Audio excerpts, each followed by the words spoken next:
Give me a moment. Oh, I had to do something real quick, and I forgot to take my morning medicine. Here, Bill.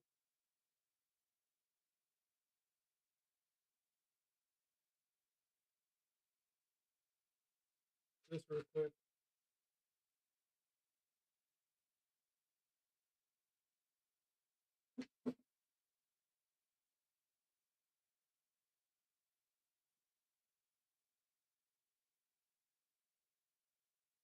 Okay. This here, and then behold, I'm showing which one I'm showing. Yeah, this one. Yeah. Actually, hold on. Wait. Oh, okay. So that's the. I don't know why I have it like that. Okay, whatever. We're gonna use this one instead. Hey, how's it going, everybody? You can't see me. Well, give it a while. It's catching up. Wait, can you not see me in terms of the stream, or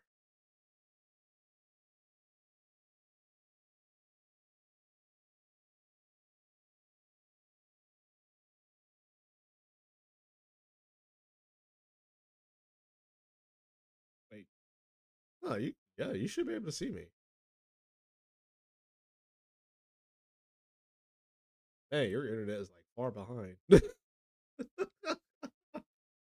Jesus Christ. Hold on, let me do this real quick. Mix sound.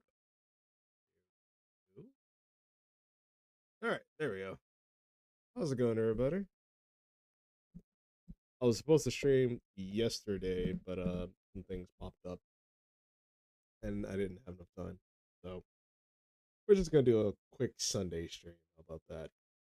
So hope everyone's having a nice weekend, and happy Mother's Day. There are all the mothers and the grandmothers and the aunties out there, and even to the single mothers. Excuse me. Never mind. Okay, now you see me. You're good, man. You're good. You're good, Jay. You're good. But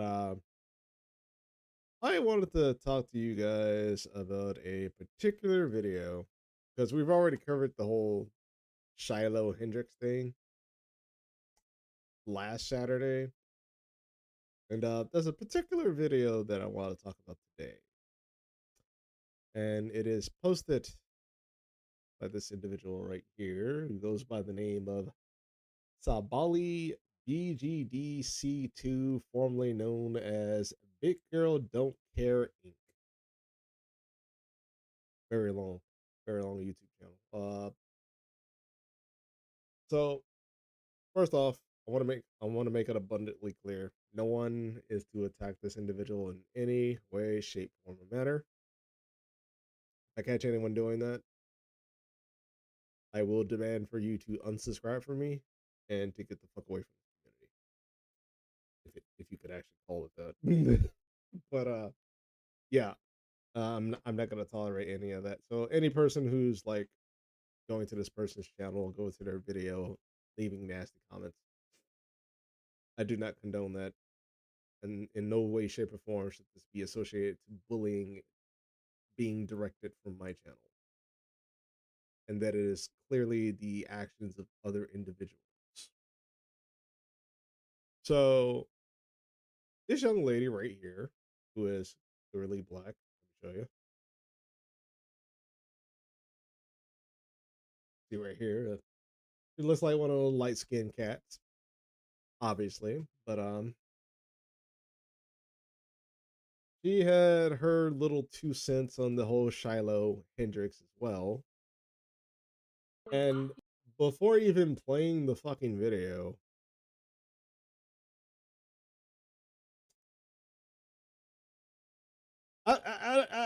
she's not really making a good case because typically what I say about like these pro blackety black type of people with a tall glass of black with black on the side.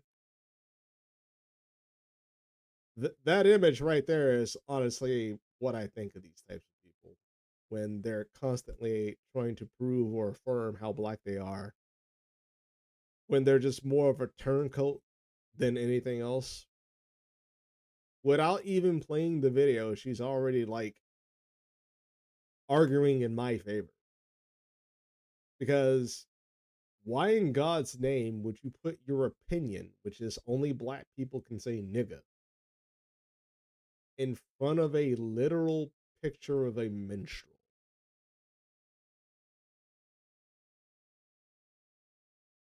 And I'm trying to figure that one out. Is she saying like the white person is the only people that can say nigga? Like with this opinion, like the white person, because that's not the case. Because the white people just like saying they want to say it too, but that's your opinion, not theirs.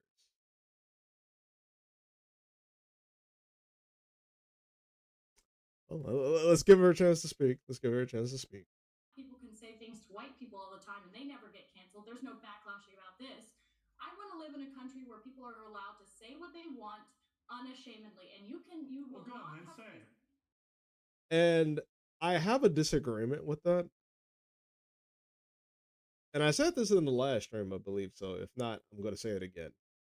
She's living in a contradictory world. She says she wants to live in a country where anybody can say whatever the hell they want, right? Okay, so that would mean you're open to racist remarks, even derogatory remarks referred towards you, like male monkey, cracker, yada yada, etc., etc. And you should be also open to misinformation, disinformation, and you should also be open to those with the opinion of like adults, like any type of like argument, right? You should be openly able to have those expressions. Clearly, we are not going to allow adults to openly speak on the idea of being able to have that children should be able to sexually express themselves openly with adults.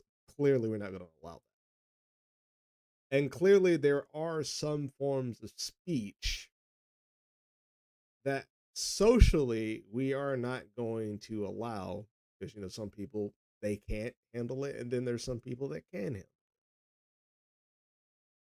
She's already contradicting herself because she claims that she wants to live in a world where anybody can say whatever they want. But at the same time, if someone says something about white people, she gets offended. She cannot live in that world. So she's clearly being contradicted. The type of world she wants to live in is she wants to live in a world where she and every person who believes in white collectivism can say whatever the hell they want and you can't do anything about it. But the second you say something about them, they'll use state authoritarian power to rain down holy hell on your head for saying what the hell you said. They're going to end up doing the same thing of like rules for thee, not for me shit. So off the bat, like we've already covered like this bitch anyway. So it's like I'm just gonna reiterate that. Look So at you this will one. not Go on, say, go on. Say the M word. Go on.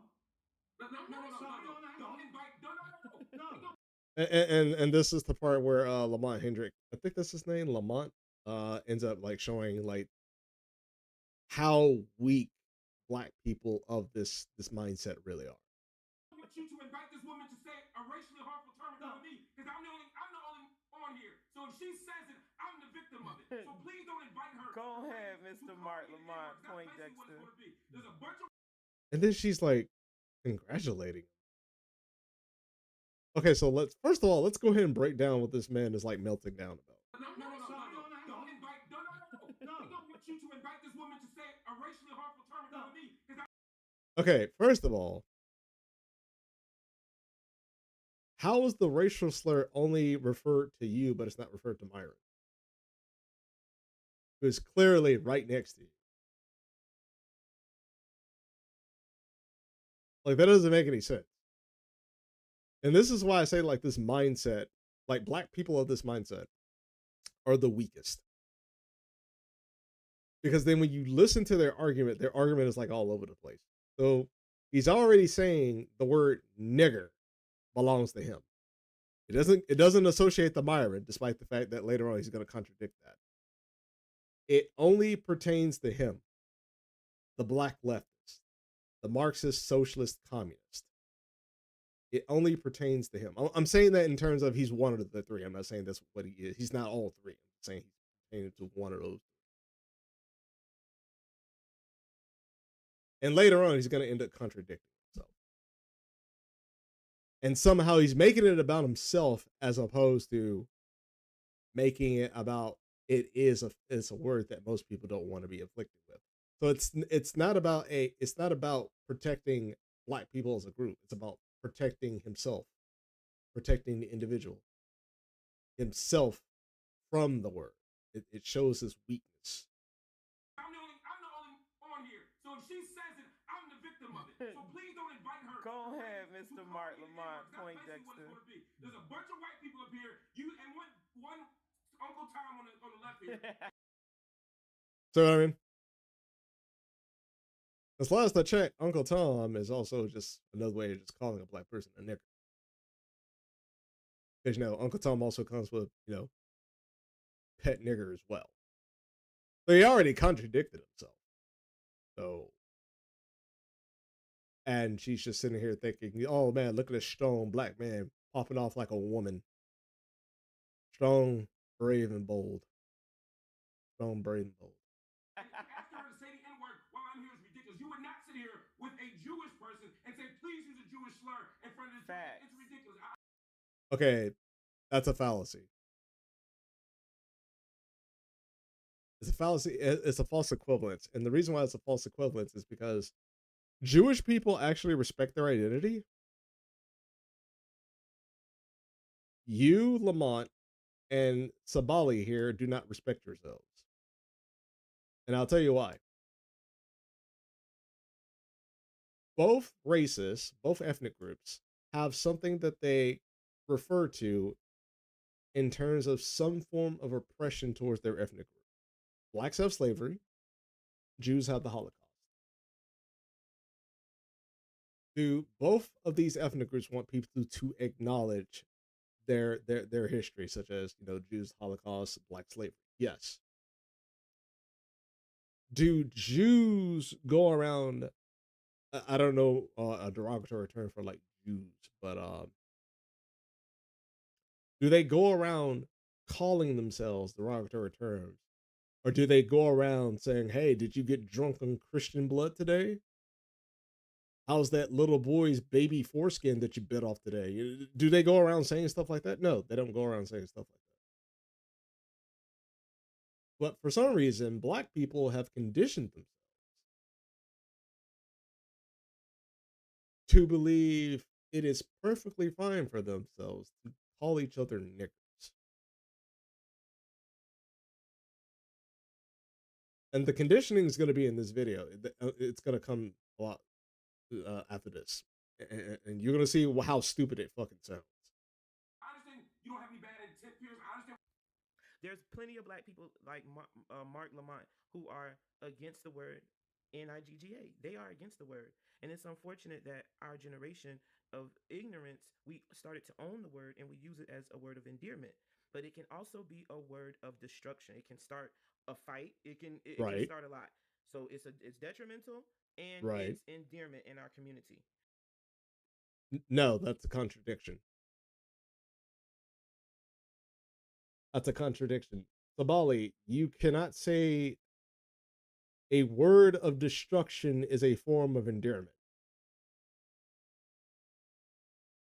That is stupid. That is illogical. That doesn't make any sense. That's like me telling you to off yourself as some form of endearment. It's not me being angry and saying that, I hate you for some characteristic that you cannot control. It's just I'm telling you to do this because I care about you. Like that doesn't make any sense. Like that's a massive ass contradiction. Like that does not make any sense. Do we want white people walking around saying that word? No, because it's going to start something that you don't want to start. It's going to bring back all the history that you guys want to push under the rug and not teach in schools. That Okay. First of all,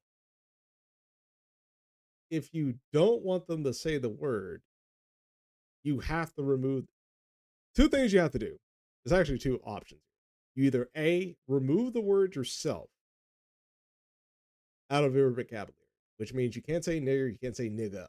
Doesn't matter. Any variation of it doesn't matter. Or you can grow a spine and have some type of like reprogram your brain to actually take the word in a way where it doesn't cause you to flinch, but it causes like an entirely different reaction that they don't expect.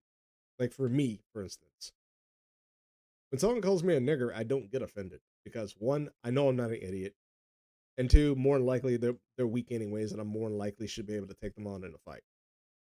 So I have no reason to be offended. And then the third reason is that if you call me that, you're just basically telling me to fuck you. Because that's how I take that word. You want me to fuck you across the room all the way down into the kitchen where I nut in your fucking face and you make my sandwich. So I don't really get offended by that fucking word. And this is coming from a person that used to be like, okay? I used to be, when I was young, I used to flinch at that word. Because I let these schools program be so sensitive to that word. And then that's another issue of schools don't want you to teach certain histories. That's true. The problem is that I know for a fact that you're siding with people that have removed that history from you this entire time. And despite the fact that they've removed that history, or they're removing certain parts of the history to tell you a certain narrative, you're still siding with those people in terms, and then those people, I mean, like Marxists, socialists, communists, where they have removed parts of history that give you some ability to be able to say, well, even though this happened, I can break out of it. Even though this has happened, I have to be the one to pull myself out of it. They have removed certain bits and pieces of information from history to sell you a narrative about slavery to the point where you feel as though there is no answer outside of it. And that is the biggest problem within the Black community, because you're not the only one that has that mindset of you don't go out and learn your own history. You want somebody else to come in with your history and spoon feed you certain bits and pieces of that history. Because you can say as much as you want about the Republican Party, I'm pretty sure they've removed some things too, obviously. But the biggest takeaway that you need to learn from here is if one side believes they can spoon feed you your history, what makes you think your side does not also believe that as well? That they can also spoon feed your history too, and they can interpret it in a way that only benefits them. It's the same thing with like voting, right? If one party automatically assumes we don't have to give shit to Black people, where is the goodwill for the other party to say, well, we actually have to give some tangibles back to these people? There is none. There is none. And speaking of the Black Panthers, right, where one of their demands was, well, a couple of their demands, but most of their demands always revolved around the idea of the oppressors owning the schools, owning the houses, owning their buildings, and the Black people living in what the oppressors own, but all the financial responsibility falls upon the masters. And that it was the master's responsibility to teach the children of the slaves how they were oppressing their people the entire time, which doesn't make any sense because it sounds like when you really look at it and you break it down, it sounds like this, like a literal minstrel. It sounds like a literal house. And the Black Panther group were a bunch of Maoists, which is also from the same ideology of, Marxism and socialism, communism. It all learns from the same ideology, and the base of it is Marxism.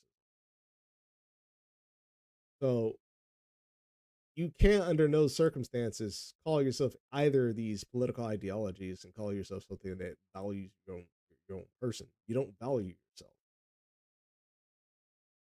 Because if you did value yourself, you value yourself more than a skin color, but you don't value yourself more than a skin color. The only value you see in yourself is your skin color. And then you depreciate that value by constantly doing stuff like this, taking your opinion, posting it against stuff like this, and then when people call you out, the first thing you'll probably say is, "Well, that doesn't mean I'm talking about me. That you just misinterpret it, and you come out with some fucking excuse as to how that's not associated for some reason, despite the fact that's literally your opinion." Us. And that particular word, because it was called to us so much, even when we didn't want you guys to call us that word, and it was switched many of times. We wanted to be called something else, but your forefathers, white people, still wanted to call us that word. Okay, what sense does that make?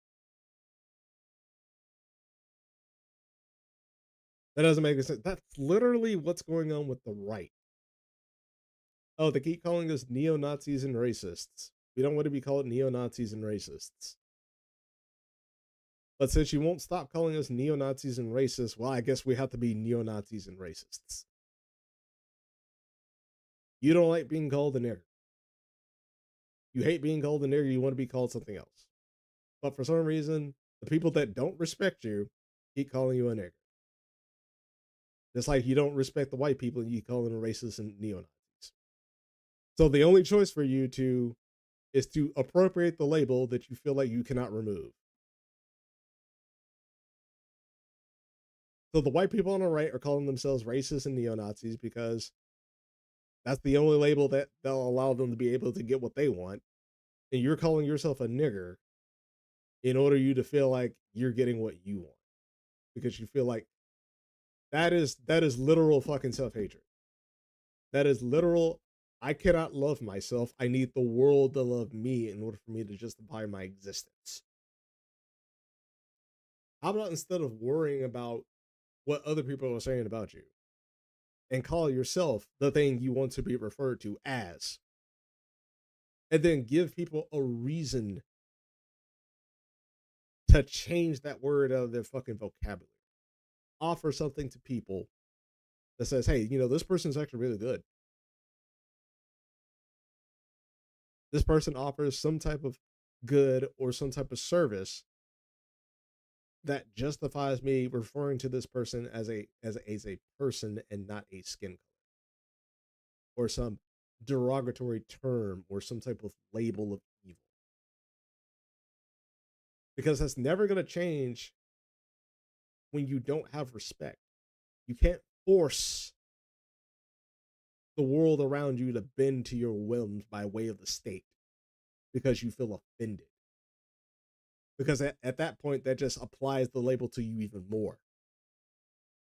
Just like it's going to apply that, just like how same thing's going to happen with them. The whites on the right, where now they're embracing the word racist and neo-Nazi. But they're going to hate being called that. But in order for them to have some sense of order and justice, which is clearly what everybody wants,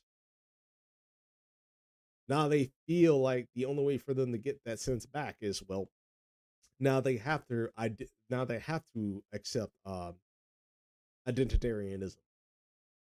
They have to accept what's that word called? Shoot, I'm drawing a blank. The putting people in certain boxes. Not identitarianism. Fucking Jesus Christ, I've been saying it this entire time. Now all of a sudden I can't think of it.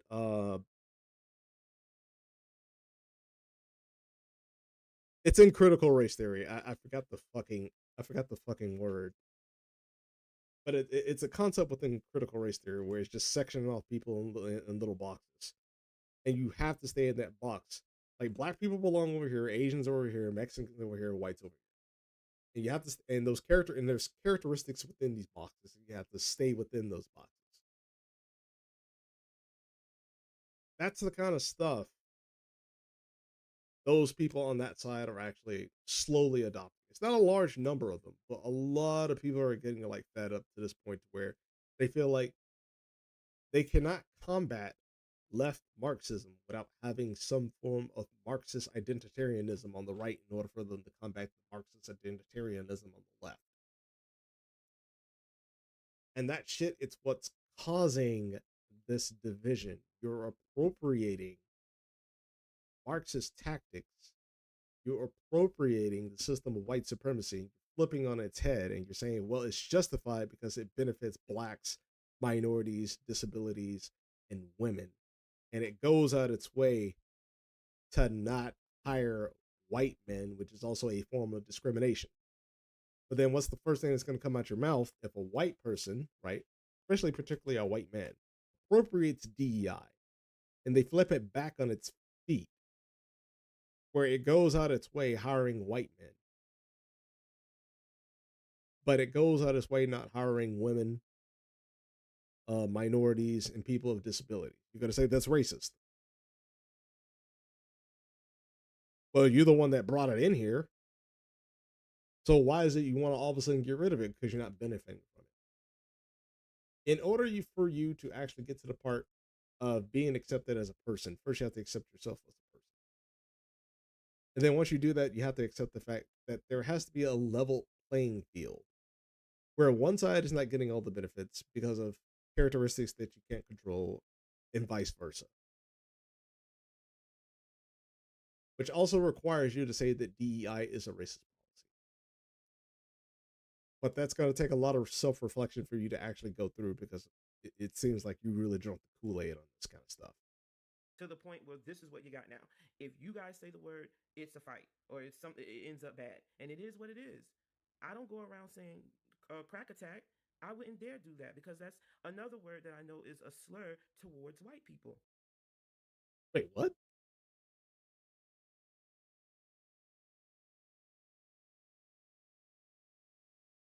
Is crack attack a literal? I've never heard of. What the fuck? It sounds like something recently made up. Hold on.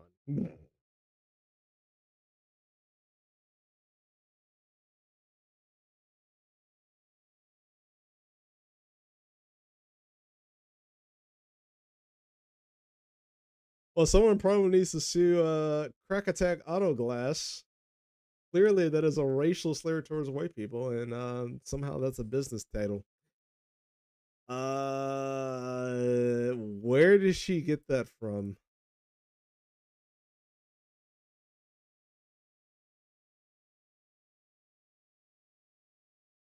Did she just make up a racial slur and like, I have morals and values. See, I wouldn't refer to white people as a term that I just made up in my head because no one's using it. That's not even a term. Just made up a racial slur and said I wouldn't use it. Except in order for me to deliver this narrative of me having to have morals and values. That doesn't make any sense, lady. I wouldn't dare do that because that's another word that I know is a slur towards white people. And just how I don't want you to say the N word, I'm not going to say the C word, period. That doesn't make any sense. You don't want white people to say the N word, but you're not going to say your little made up freaking racial slur about white people. But at the same time, you're going to refer to your own people as niggas, which is just basically a derivative of nigger. That is literal self-hatred. The thumbnail at the beginning of this video is literally you, man. Now, if I'm in the presence of my home and I'm with my friends, that's different. And oh, how is it different?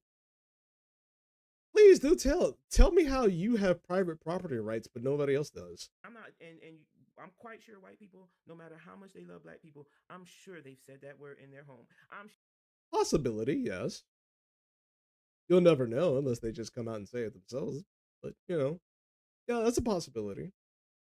It's a plausibility. Sure, they've called their kids nigga, get down here, little nigga, things of that nature. I'm quite sure they've said it. No, you gotta prove that one. You gotta prove that one, lad. You gotta prove that one, lady. And not just with an anecdote. I want like state-wide statistical facts on that one. Because that wouldn't make any sense. Like how can you be all about white pride and Aryanism and Hitler did no wrong, but you're gonna call your fucking future offspring niggers? That doesn't make any sense. I mean, yeah, that's a contradiction that they would exist more than likely. But I don't know. You're gonna need to prove that one. I'm sorry. Because they hear it so much, it's just a whole bunch of psychological bull crap. But at the end of the day, I don't want no white man or white woman going around saying that word. It's a harmful word when it comes out of the white skin tone. Why? Hold on. Okay. That's proof that you don't have intent. You don't know how to sense intent. You're not basing it off of the intent behind the word. You're basing it off of the skin color of the person in general. And this is why I say your logic is a form of self-deprecation. It is a form of self-destruction. It's based on this hypocrisy of it's a word of endearment that also holds destruction, because you yourself just admitted it, that oftentimes when we say it ourselves, we often get into fights because it always generally starts off with like, nigga this, nigga that, nigga what, like nigga what you gonna do, then next year like brawl Brawl comes out. Dude ends up losing, doesn't know how to take the loss, goes to his car, pulls up the gun, starts popping rounds into the crowd. People run and scatter. People end up dying, and it's just a typical Tuesday at that point. And then you're like, but white people cannot say this, because if white people says this, then that means white people want to do what black people have been doing to their own people this entire time. Your logic sounds like black people have a monopoly of killing their own people. White people, stay out of this, we'll kill ourselves. That's what it fucking sounds like. And you can sit there and deny it as much as you want, Sabali, but that's your words are inconsistent, illogical, and they make no sense. But your actions show exactly what I've been saying this entire time. You hate yourself, and you want some, and the only, and you can't do it yourself, but you want somebody else to do it for you, to take you out of this world. But it can't be a white person, because if it's a white person, then it's a racial act, and it's a boon to white supremacy. But somehow your own people, who also hate themselves, has the right to off you off your mortal coil, but somehow that is not a boon to white supremacy. That's just a typical Tuesday. When it comes out of you guys' mouth, it hurts. Okay, so we don't want to hear you guys saying it. And a lot of the young kids, when they become conscious, When black people get older, the N word isn't something they want to you. Should you at least proofread your fucking subtitles? God damn. I'll just correct it for you. When black people get older, the N word isn't something they want you to regularly. I agree with that, but then again, that's another contradiction. How is it endearment when? How is it endearment when you're younger, but it's destructive when you're older? Like, it's no longer allowed when you're older, but it's perfectly acceptable when you're younger. Like, that doesn't make any sense. Like, are you saying that black people at a young age need to kill them? Well, I mean, if you look at the culture of what they support, then yeah, you're basically advocating for the black youth to kill themselves as much as possible, as soon as possible. And then when they get old, just take the word out of your mouth and just pretend like you never advocated for none of this in any way, shape, or form imaginable. Like, it's just then they don't want to say it. As you get older and mature, you don't want to say that word because you understand the hurt and the pain that comes from that word. Now, some adults, they don't get it, and that's just ignorance on their end. I don't think it's ignorance, lady. I explained my position. I don't understand where your position comes from. You don't understand where our position comes from. And then when we tell you that our position comes from a position of self-improving ourselves, you get all defensive and you want to tap back and you want to lean on these gotchas and sound bites of what people are saying, and and you surround yourself with these illogical fallacies that yield no consistent results. It's always rules for thee, not for me. I can say this, you can't. So like it always results in that. It's never a moment where you look at yourself and go, you know what, I have fucked up. A lot of things in my life when I was younger, I have fucked up. I'm willing to change, but if I have to change, everybody else has to change too, because I don't want the future generation fucking themselves up only for them to realize at the age of like 30 or more that the choices that they made throughout their life have been the wrong choices this entire time. Your logic has now been boiled down to a don't realize that you've made mistakes until you've grown old enough to the point to where you cannot make those changes. Let us fix our community with the youth.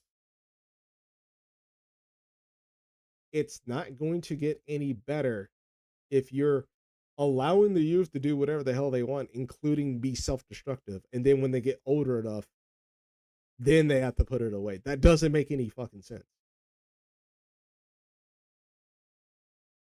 You're telling the youth, go around, fuck yourselves up, fuck up your future, and then when you're old enough, put down the toys that you've been fucking your entire life with, because at that point you're down here in the cesspool with me, where I'm black and miserable,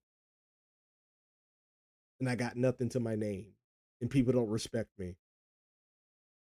See, now you're here with me, because that's what you're doing. You're creating a cultural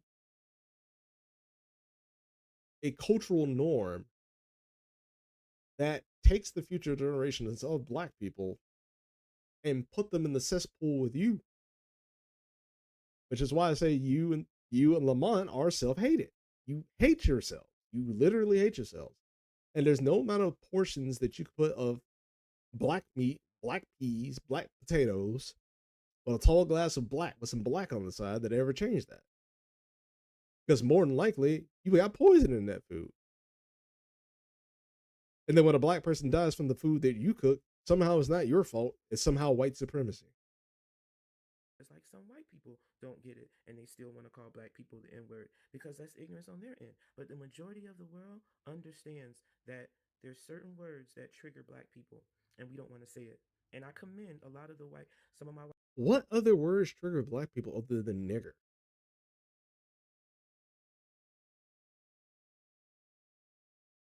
Job application? Responsibility? Accountability? I mean, you guys kind of run from that, but you don't respond like that when someone says nigger. Like, what other word is there? Like, you know that stupid little fairy tale that Louis Farrakhan and Nation of Islam always likes to spread, where it's like there's this black magical civilization that was so advanced back in the day, but it was taken down by one white creature. An entire black nation, an entire black civilization somehow disappeared overnight because of one creature that they made somehow. It sounds very self-hating, doesn't it? And I could probably tell you how it got taken down. A white creature just came out of the fucking lab and all he said was, nigger. And then next thing you know, everyone was possessed. They start grabbing hammers, pitchforks, torches, gasoline. They start burning and destroying all their buildings. White creature didn't even have to do anything. He just kicked back, got a glass of lemonade. He's like, I ain't have to do shit.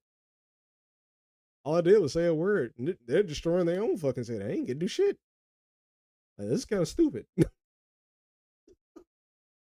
How the fuck did they create me? That was a mistake. That was a mistake. White creature on the side watching the black civilization burn. He's like, I don't think these people created me. It's kind of far-fetched. I don't believe in that. I don't know. I don't know.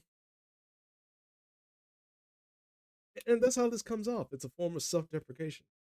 It's a form of self-hate.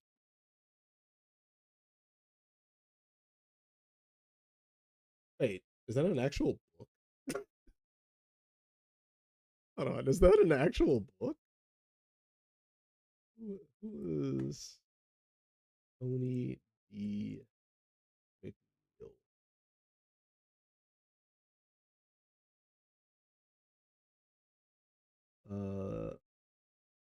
Why is it with these authors, their names are always associated to a football player? That is weird.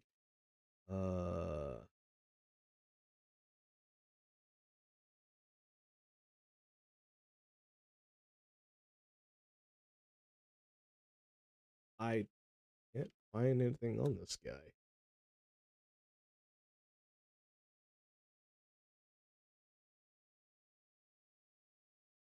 Lady, you can't even get the name of the book right. Oh god. Well, clearly she didn't read it. The book's name is We Are Not Niggers, and yet somehow she. Oh wait, never mind. I'm dyslexic. I'm dyslexic.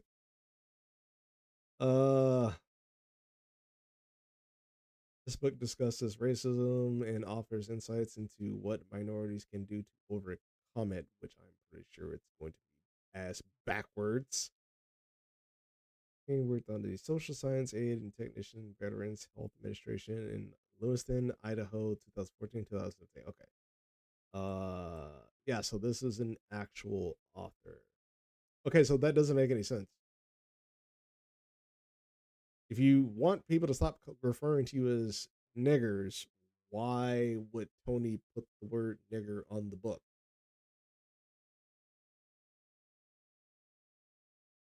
And then if you don't want to be referred to as such, why are you putting his face on a cover with the word nigger on it? You're not going to get out of this hole.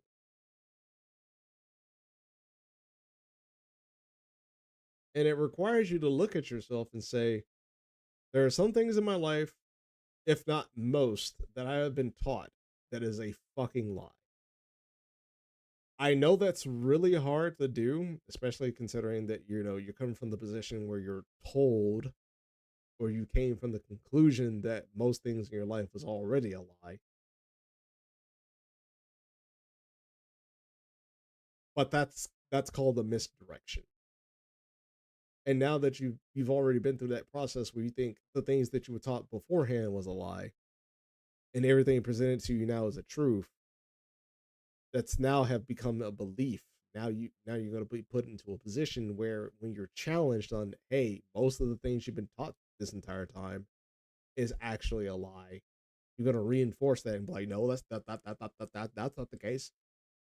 I came to that conclusion when I was 6 years old. How are you going to tell me that everything that I've been learning ever since I was 6 years old is now a lie? You're a deceiver. You're one of those Republicans, aren't you? What are you, following Larry Elder and Candace Owens? I mean, to be honest, let's be honest about Candace Owens. She hates the conservative talking points that comes from Candace Owens, but I can almost guarantee you, if she was watching the segments where Candace Owens is an anti-Semitic and she is literally calling out to the groypers of Nick Fuentes and siding with Palestine in hopes that Palestine abolishes the state of Israel in a hopes to genocide the Jews, I'm pretty sure this lady would sit here and go, you know what, I was wrong about Candace. I mean, I said she was a coon, a spook, and Uncle Tom, a pet nigger, but everything. But you know, her wanting to kill the Jews and end capitalism. Wow, I was wrong. I was wrong. I'm pretty sure she would say something along those lines. White friends, you know, they take that seriously. They feel offended when someone and upset when they, oh, go ahead and Wait, say it. No, they what take the that fuck are seriously. these memes?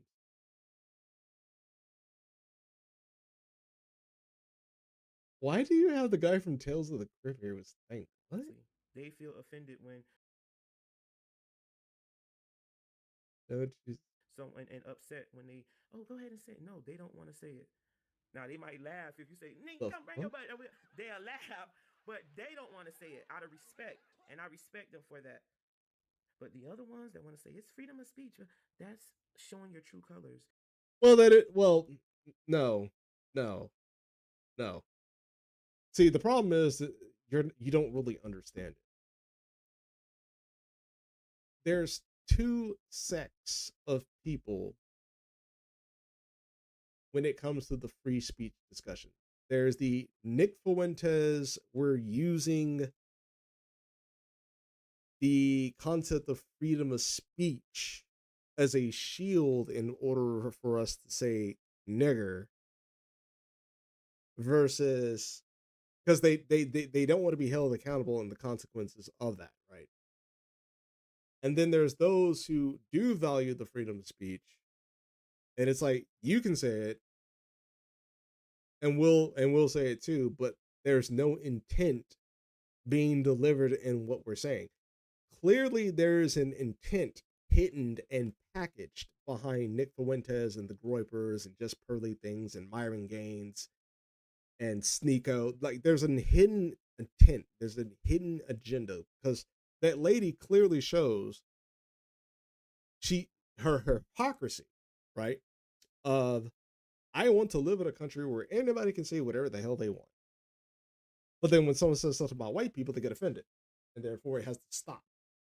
She's already shown that's not the kind of world she wants to live in. I'm willing to live in that kind of world. I'm sitting here saying the damn racial slur the entire fucking stream. You think I'm gonna get bent down on shit because someone comes in here and goes nigger? No. Why would I? 9 times out of 10, I'm more than likely capable of beating them in a fight. So why the fuck would I get offended? I'm not an idiot. And at that point, they're just telling me to have sex with them. I ain't gay, but I'm definitely into butt breaking. If that's the case. Because someone has to be the alpha male in this bitch, right?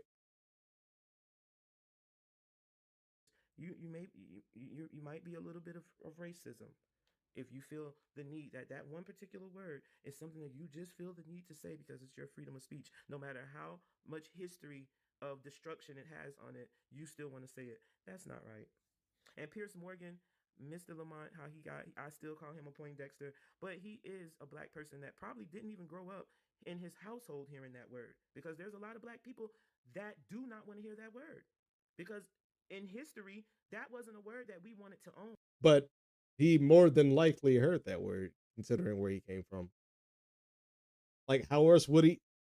He would have to hear that word in some way, shape, or form because how is he building that psychological characteristic to be that defensive against the word? Because he's heard the word in some way, shape, or form. So that's illogical. That doesn't make any sense.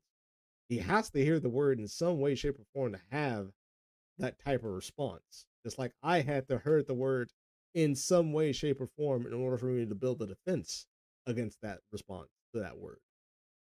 We've both heard the word. And this, again, is coming from a person who used to be like that. So he has grew up in a household that has said that word. They'll say they can't say it, but then there's other avenues where they're allowed to say it. So he has heard it. It's just unfortunate that it happened. But that's the mental illness of Black America, unfortunately. But he probably Black socialist America. grew up in a home where he didn't even hear it. And there's many black kids that grew up in homes like that. They don't even use that word. So I can understand him getting upset. Pierce Morgan sitting here want to ignite. Well, we use nigga, but you know. We don't call each other niggers, but we use nigga, which is just basically a derivative of nigger. So it's just basically the same thing. A viral moment in negativity. Because what if she would have said that word? That's negative on your part. Just like Kanye West said, he stopped his whole interview with Pierce Morgan because Pierce Morgan tried to make a low blow to cause a viral moment. Either way it go, it probably caused a viral moment, but at the end of the day, he wanted a viral moment. Pierce Morgan need to quit that. He do that to everybody, black or white. Unfortunately, he tried to really get this woman canceled. Wait.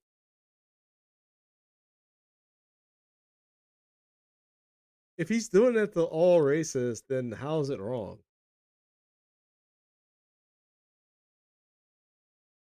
It doesn't make any sense. And then it contradicts what she said earlier about if it was a Jewish person, would tell them to say it racial slur on television. But then here you are, like, oh, you do this with all races, black or white. That doesn't make any sense. And now you're saying he was trying to get this woman canceled. No. I don't think you watched the interview. That woman was clearly saying she is a racist.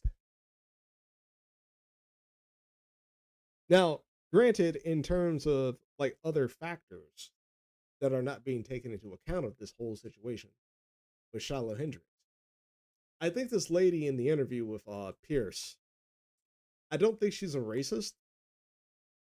I think she's just trying to grift off of the concept of being one, because if she was, she would have just fucking said it. Knowing that there's a financial safety net for her to say the word nigger, right? So it wouldn't even matter. So I don't think she's a racist. But yet here you are saying, unfortunately, he tried to get this woman canceled, which means that it is a defense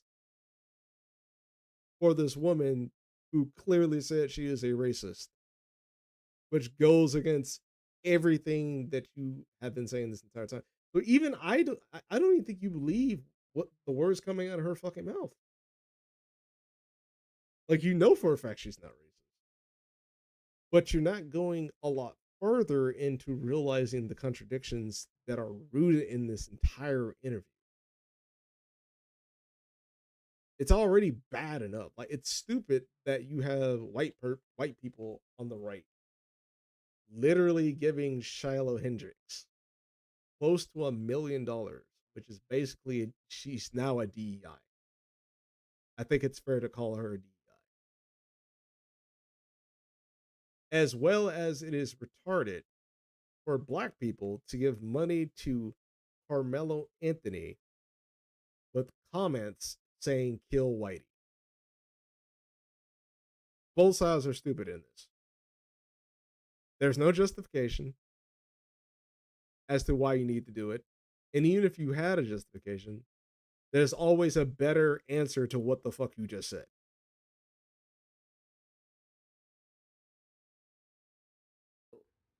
Like straight up, and that was unfortunate on his end. That's And I'm not talking off social. not right. That's not right. These commentators need to really, they're not ethical. And it's unfortunate that Piers Morgan has to play these games when he's been. Wait, how they're not ethical when you say they're, when he says, how are they not ethical when you're saying, irregardless of them being black or white, he's trying to get them to say things that they say that they do on a regular basis? That doesn't make any sense. Like, all this is just based off emotion. Her whole argument is just emotional outrage. It's not based on logic.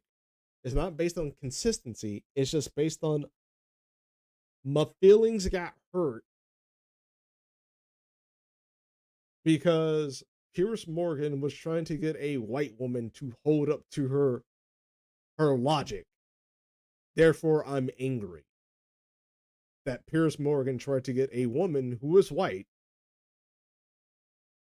to say something that I'm pretty sure Sabali believes that this woman is not racist.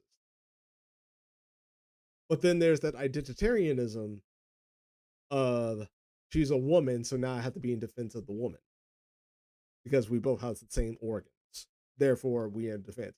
But then once she gets what she wants, we're back to being enemies because she's white, she's black. Therefore, you segregate over there, I segregate over here. Everything in this video is the perfect contradiction of what is holding the black community down. Contradiction holds people down, and when you spread those contradictions as logical facts, you are spreading the chains that hold black people within this community down. And you can say I'm doing the whole conservative talk point as much as you want. That's not a conservative talking point. Because one, I actually practice what the fuck I say. And then two, I don't blindly follow Candace Owens anymore. Like, back then I used to, in terms of like 2020. When I first had my political awakening, I'm not going to sit here and say that I'm perfect.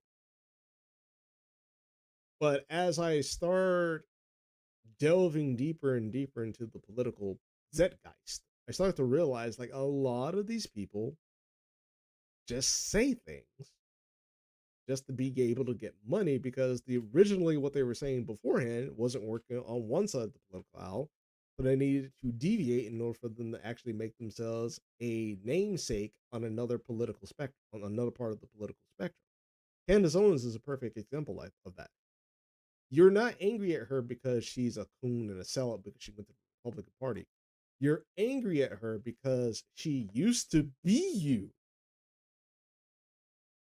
She used to be a liberal.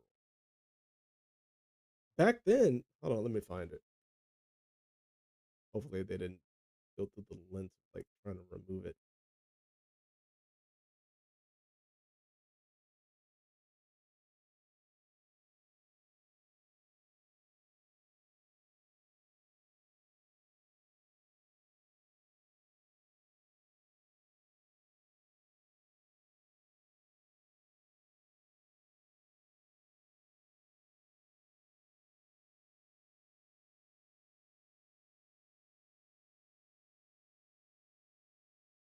No, she didn't run a liberal blog.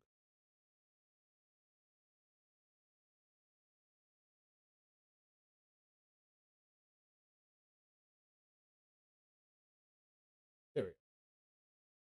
This is from Logic. Red Pill Black. Candace Owens wants to dox us for typing mean words. This is like back in 2017.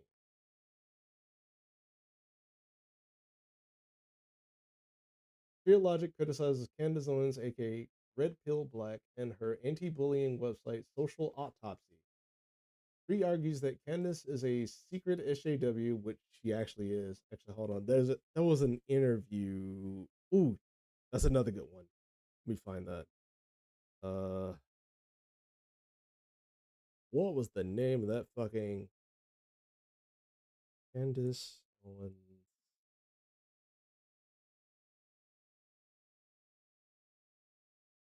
What was the name of that news station on the right? She did an interview with.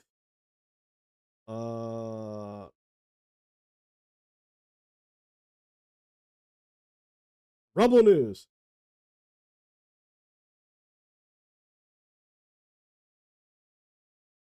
I think it was Rebel News.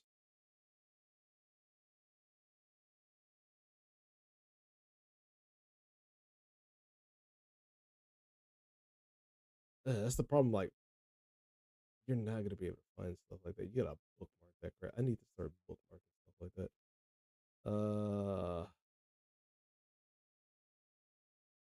Maybe I can find it off.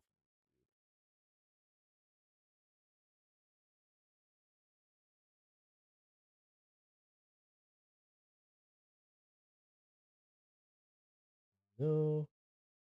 Okay, let me go to Trio Logic's channel. I know she did a video on it. Question is, on what channel? I think it's either. I want to say it's on her 411. When I was in my 40s videos. It's gonna be on her older videos.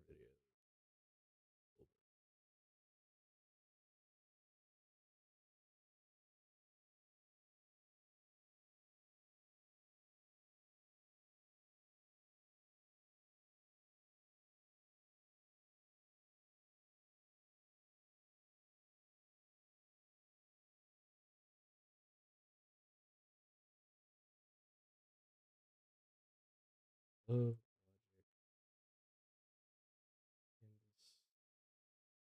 Oh, wait. There we go. this video is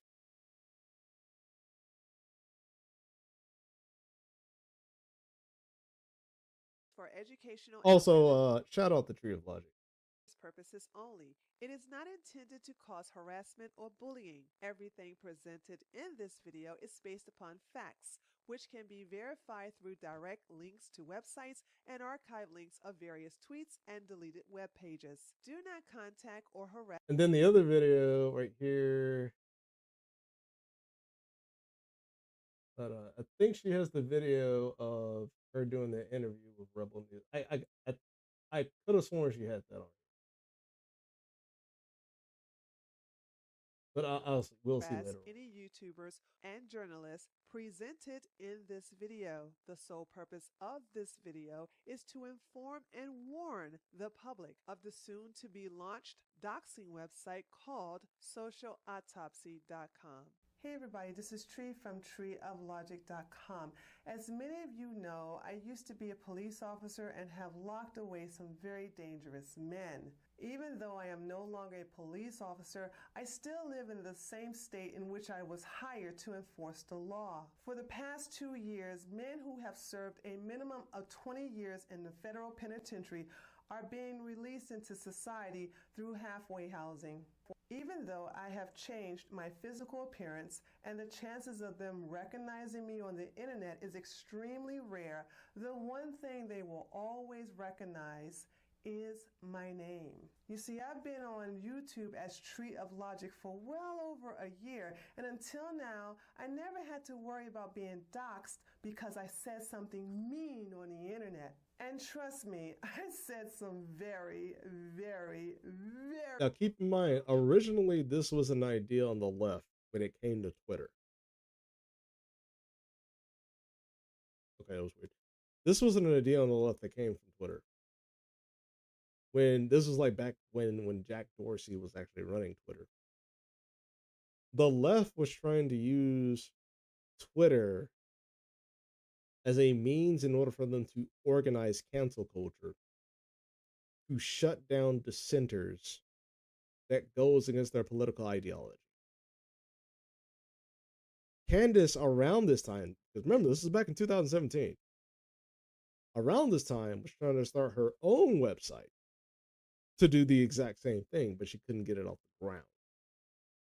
Very mean things on social media. So this was originally an authoritarian left idea. Offended people with insults or hurt their feelings by that being originally came from honest, Sabali's not once have corner I of politics. physically threatened, stalked, or harassed anyone. But that doesn't matter to Candace Owens, aka Red Pill Black. She believes that I and you should be punished for being politically incorrect on the internet. And how should we be punished? By having our personal information such as our legal name, our address, employer, URLs to all our social media accounts, the list of every school we attended, and a screen cap of all the mean things we said on the internet to be displayed on a website for everyone to see.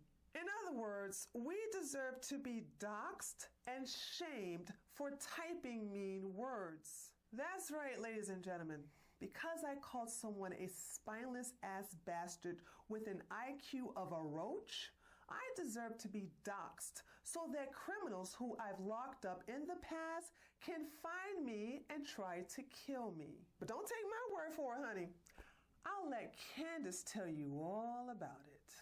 Introducing Social Autopsy, the first ever search database that compiles and allows the public to easily access the digital footprint of individuals and companies. Our team has crawled through the public interfaces of Facebook, Twitter, and Instagram, creating real profiles for the individuals that lob hate speech over the web. Hate speech. She believes in Hate speech. speech. Now let me ask you something. That's a leftist terminology. Now, do you think she still believes in hate speech? Now that she's on the right? Of course she does.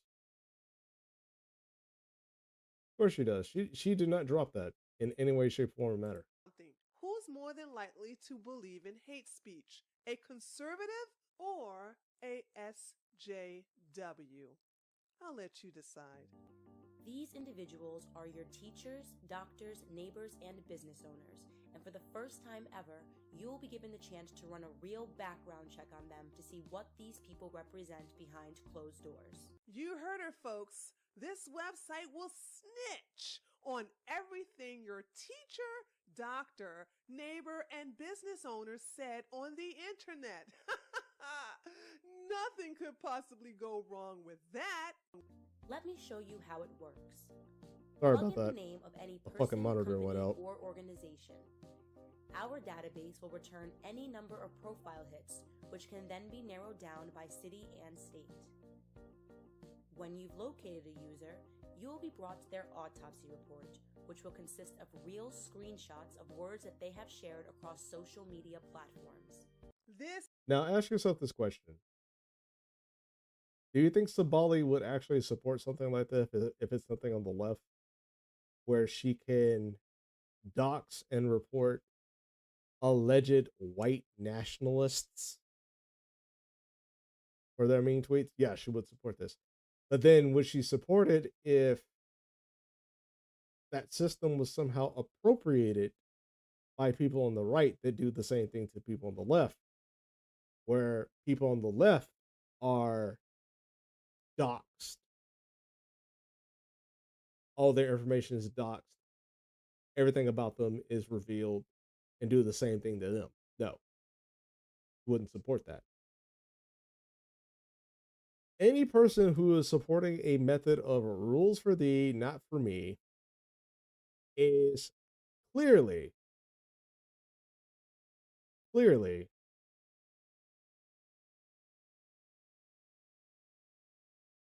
an authoritarian. They're drunk on power. They're authoritarian and they're drunk on power. Let's see, hold on. And don't worry, I'll bring us some other, on this too, when it comes to our anti-Semitism. As I said about how I'm pretty sure Sabali would actually agree with Candace Owens if she actually really knew Candace's positions. This is a doxing website, plain and simple. And this type the difference is that it can't be on the political spectrum opposite of that person. It can't be on the opposite of Sabali. of information is available to the public. Candace Owens, aka Red Pill Black, is removing anonymity from the internet, and the consequences from this website can get you fired, suspended or expelled from school, harassed by your neighbors, ostracized. Oh, I also forgot to mention, the video that we're watching is Candace Owens wants to dox us for typing mean words. Real logic. No. By your family and friends, or have members of Antifa and Black Lives Matter physically attack you at your home or job. Now imagine if that system was on the right. Who do you think would knock on their people on their doors on the left? Nick Fuentes and the Groypers. It doesn't matter where this system belongs, whether it's on the left or the right. It's still wrong. It shouldn't exist to begin with. But that's the problem. We're in a position where our politics is revolved around the idea of the other side can have this power because they're evil, but we can have the power because we're unilaterally good. But then when you get the power, you abuse the fuck out of it because you're not good people, you're bad people.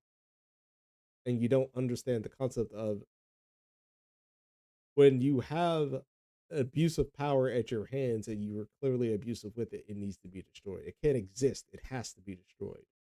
There's no such thing as a person that's willing to wield the power that has been abusive this entire time, wielding it rightly.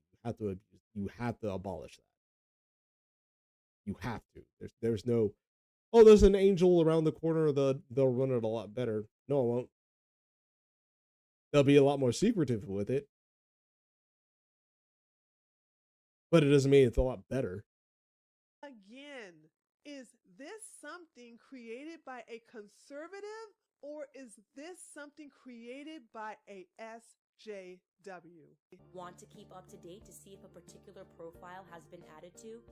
You can choose to follow an individual or company autopsy report privately to receive automatic email notifications when there has been any movement to that particular profile. Have someone that you'd like to add to our morgue?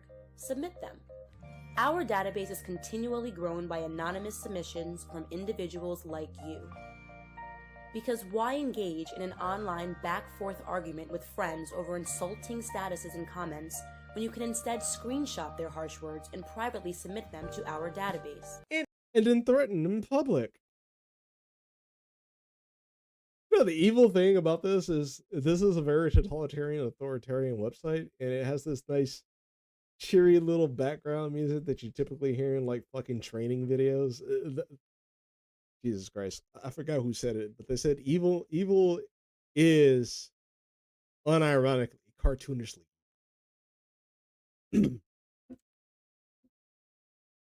They are literally the Skeletors, the Dr. Ivo Robotniks of reality. It's like there's no way a person could be this fucking diabolical, but this retarded at the same time. No, they can. In other words, if someone says something mean over the internet, don't argue with them about it. Dox them. That'll teach them to be more politically correct and to stop participating in wrongthink. Our team will review each and every submission and make it live if it meets our guidelines for harmful speech. Oh, and don't worry, we do not allow any commenting or labeling on our website because we do not want to play home to any bullying ourselves. So if anyone anonymously submit your docs along with a screen cap of the words said, you cannot reply to it. So you can't add any context to it. You can't say this was a joke or explain why you said what you said. You still think this woman is a conservative? Because that type of system allows for the narrative to get out of control. It allows for the narrative to be controlled by that one position of the political party that has control of a website like this. And this is why I said, Sabali, as much as you can say you hate Candace Owens, let's be honest. You don't hate Candace Owens because she's a authoritarian right-winger. You hate her because all her authoritarian dictatorship-like policies and tactics are on a political side that you don't necessarily agree with. If it was on your side, you wouldn't care because you're benefiting from it. But so long as you're not benefiting from it, then it becomes a problem. Which is why I said that thumbnail at the beginning of your video is completely representative of you. Really? We exist as a clean archive of an individual's words only, from which employers, friends, and universities alike may draw their own conclusions. Simply put, social autopsy is your digital footprint, so be mindful of the words that you share. Well, imagine my shock. Candace Owens, aka Red Pill Black, is a SJW feminist, pretending to be a conservative. And I'll explain later in this video how she was able to fool these gullible right-leaning individuals into promoting her, thus giving her the opportunity to collect the startup money in order to launch her doxing website. Not only does Candace Owens believe in doxing adults who participate in wrongthink, she also believes that your children should be doxed too. Hey guys, it is Candace Owens, the founder of socialautopsy.com. We've gotten so many comments, questions, and concerns written in about our database from some of the articles that ran about it, as well as some of the social media work we've been doing trying to spread the word, and we figured, why not get it all in one spot and do a live FAQ? What about minors? We are seeing a lot of people that are showing concern for minors, and I guess this is sort of a two-prong approach, which is first, you guys should be visiting the terms of service on Facebook and on Twitter because they thoroughly explain what it means to be a minor and what you sign up and what you agree for when you check that box and agree to the terms of usage. I ain't got time for pretty much, if you are a minor, you are not excluded from anything if you are posting in a public place saying awful things. You don't get to have a second chance. You don't get to make mistakes, motherfucker. We don't give two shits in the solid fuck if you said nigger and you're a 9-year-old. We're gonna beat their ass. We're gonna take your lunch money, and then we're gonna find your fucking family. We're gonna beat their ass and take their fucking finances for ourselves, and evenly redistribute your wealth towards other people that actually deserve it. Who are those people? I don't know. You find out. things. With that said, we stand by the fact that we think the best time to be on our database is when you are a minor, because that's exactly what we're trying to do. We are trying to affect their, conscious when they're young, so they know to use the internet more responsibly when they're older. There's no harm, no foul, really, if you're a minor, right? You have this profile for 365 days. You're not applying to college. You're not, going out for a job. It doesn't do anything to affect your livelihood in any way. Well, imagine my shock. Now you're probably asking yourself, Tree, how did this happen? How did we as conservatives let some crazy SJW infiltrate our side of the political spectrum? I'll tell you. She may say it. I forgot. I watched this video. I haven't watched it in a long time, but how the right ends up getting infiltrated by people like this is that all it takes for you to enter the space, it doesn't require dedication. It doesn't require any showsmanship of the principles that you have been following in terms of conservatism for you to actually show that you're actually dedicated to that political spectrum. All it takes is a notepad with a couple of talking points on there, such as black on black crime is real. Black people need to own up and be held accountable and take ownership of their own actions. What's another one? Borders, businesses for black people, color blindness, and self-ownership. But no, not even self-ownership. I don't even see that fucking argument on the conservative side anyways. It takes a libertarian with that concept to go in there and actually beat that in their fucking skulls. But yeah, those are pretty much the right wing talking points. All you got to do is say that, and all of a sudden it's like, oh, you're one of us. Oh, welcome, welcome, welcome. It's nice to actually see one of you Negroes actually, expressing what we honestly believe. It doesn't really take that much, but hey, thank you for saying everything that we want to hear. Just like how, when it comes to the left, what do you need to say in order for you to infiltrate and gain trust within the left? Oh, I support LGBTQ rights. I'm all about women's rights. What are you talking about? Abortion rights? Let's go 100% all the way, baby. Yeah. Support those little shits. That's all it takes. That's all it takes. All you need to do is say the talking points that is pertaining to that political identitarianism within that group, and you're automatically in. It doesn't take much. Oh, it wasn't hard, honey. Let me tell you how it was done. When I first saw Candace Owens, aka Red Pill Black, it was something about her that seemed fake to me. Every time I watched her videos, it was as if I was watching a con artist. Maybe it's the sixth sense I still have from being a police officer, but while everyone was raving over her, begging me to bring her onto my channel and follow her on Twitter, I rejected their suggestions and decided to stay my distance because I knew deep inside that something about this chick was not right. You see, on April the 13th, 2015, Candace Owens launched a Kickstarter to fund her doxing website called socialautopsy.com. Hold on, wait, go back. I find it funny because this is literally the type of screenshot that you see in terms of what was that game developer studio that had like all those white people in it and that one black chick? Hold on. Let's see if I can find it. It reminds me of that. Ooh, I think it was the people that developed Shadow Assassin's Creed Shadows.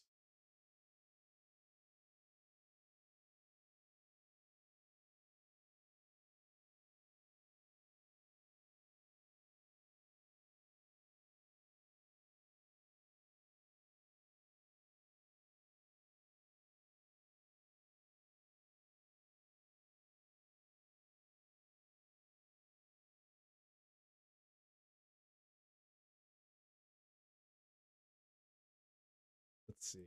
Maybe I need to go to Ubi's.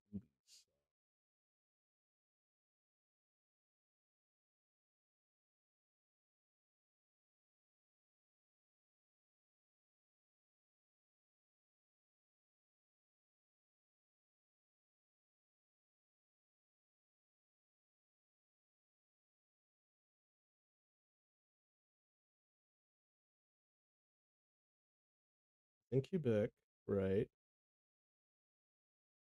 Is there not a image on? Okay, so more than likely it's on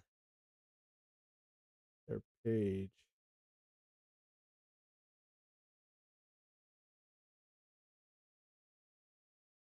Quebec.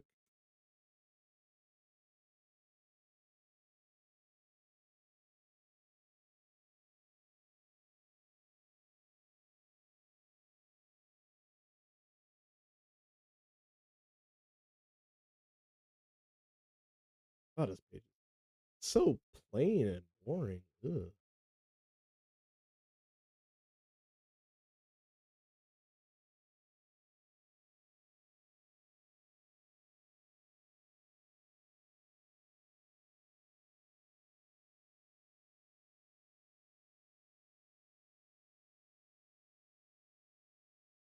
You know, as much as these people yell diversity, there are so many white people on this fucking webpage. It's not even funny. Like, let me show you.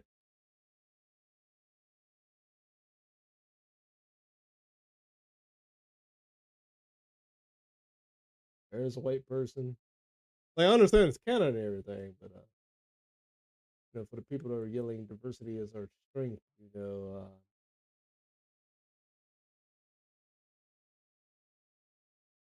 I don't know, man. Looking a little too white in this page. May need to recustomize that. Just saying. Just saying.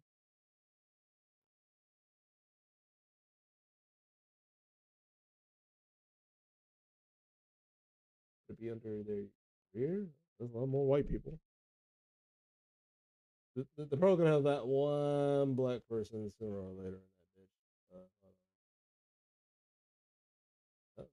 More white, more white. Wait. Just FYI, I don't have a problem with white people. It's just it depends on what your positions are that I got a problem with. Right, recruiters, love Devlin's, blah blah blah. Jesus Christ, people that said diversity is their strength. This is as diverse as it gets.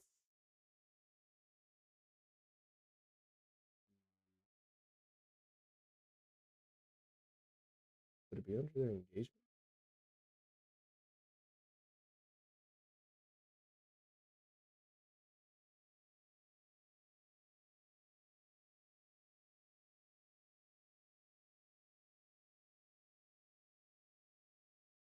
Nope, not a single brown person in here. And if that was one, it literally would reflect that.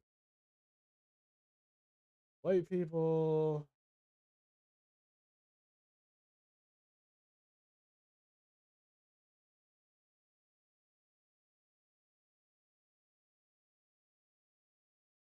News.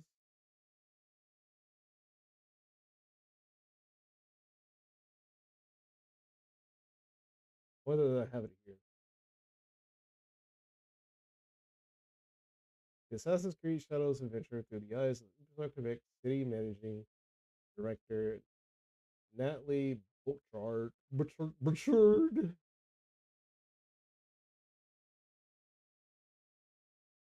Like, where's the diversity? Oh, wait. Okay, yeah. I was like, where's Yasuke? Oh wait, here we go. Here we go. Hold on. Jesus Christ, hold on. Let me make sure everybody can see this.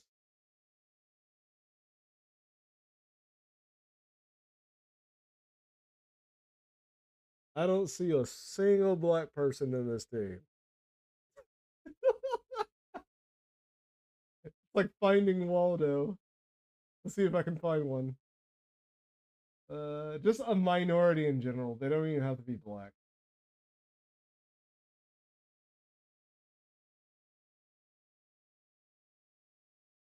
Oh, hold on. Wait. Is that a shirt or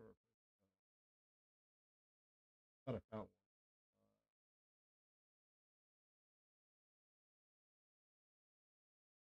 I'm thinking this is one because the hair is kind of like, it looks like curls back here. It doesn't look like straight hair. I think that's right there in the back. Oh man. Yeah, I think that's the only hairstyle that's kind of sticking out right there. Yeah, it kind of comes off like that.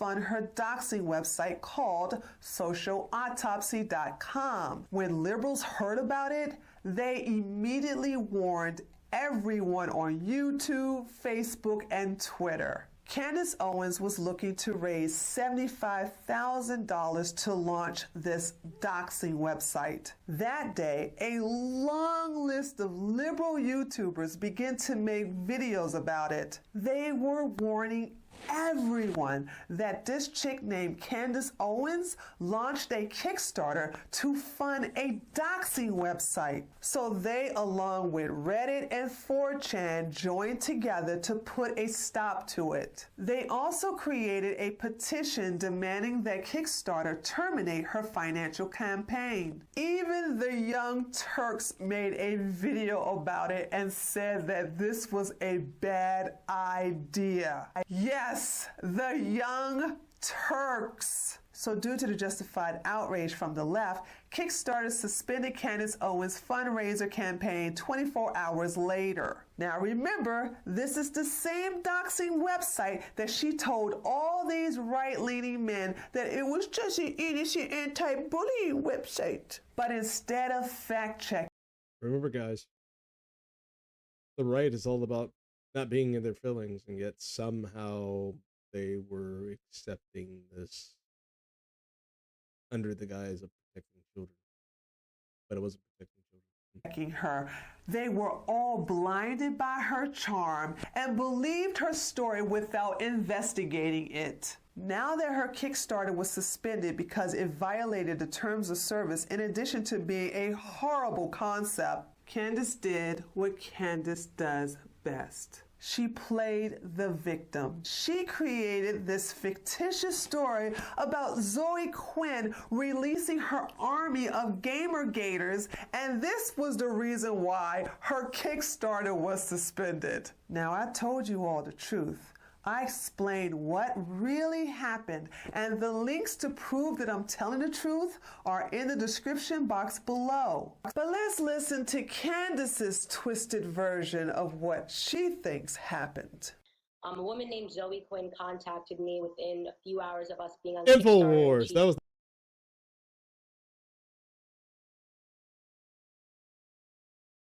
As that was weird. I think I lost connection with like USBs. ground zero of Oh, she's Gamergate doing and good. said that anonymous white males attacked her on the internet, and she threatened me and said, take down your Kickstarter or white males are going to come and attack you.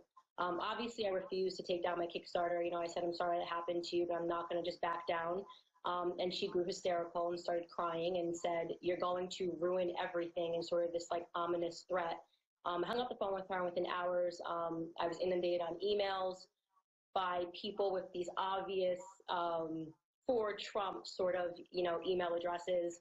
And they were, you know, calling me a nigger, threatening to tar and feather my family, just this really vicious, nasty attack. And it was beyond obvious to me that it was being orchestrated by her.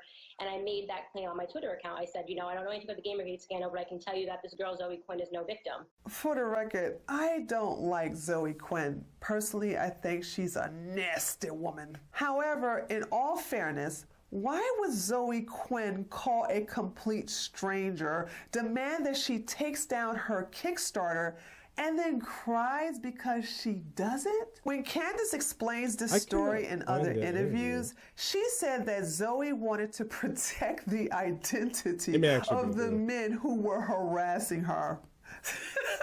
Since when has a feminist stepped up to defend men, especially the ones who call her a slut, a bitch, a whore, cunt, and constantly tell her on a daily basis to drink bleach? Exactly. And what the hell is there to cry about? Like, seriously, what? about this. None of this makes any sense. But then again, I'm the one who's using logic over here, while the other conservatives are using their fifis. Something very odd. Yes, she was telling a different victim story, but nowhere in this lecture did she say anything about being red-pilled, nor does she claim to be a conservative. Every later, she resurfaced again on TED Talk's YouTube channel. The title to that video is The Truth About Your Activism. When I watched this video, I noticed something very odd. Yes, she was telling a different victim story, but nowhere in this lecture did she say anything about being red-pilled, nor does she claim to be a conservative. Everything she said in this video was spoken like a true SJW. But that wasn't a part of the video that I found odd. What I found suspect was the fact that she was talking to an empty auditorium. If you pause the video at the 15-minute time mark, you can see the empty chairs in front of her. Oh, wow. I believe that this video was created to see if she could win back the support from the left. Since the results were still unfavorable, she went back underground to create Plan B. Candace Owens resurfaced 9 months later as Red Pill Black. Her first video was titled, Mom, Dad, I'm a Conservative. That's not suspect. That's not suspect at all. In all honesty, Candace's videos are— Guys, I'm leaving the left. I'm leaving the left, guys. Trust me. I'm not leaving because, you know, there's a one-party issue within the Democratic Party that I don't agree with, or I can't make it in this saturated zeitgeist of like Marxists, socialists, and communists. No.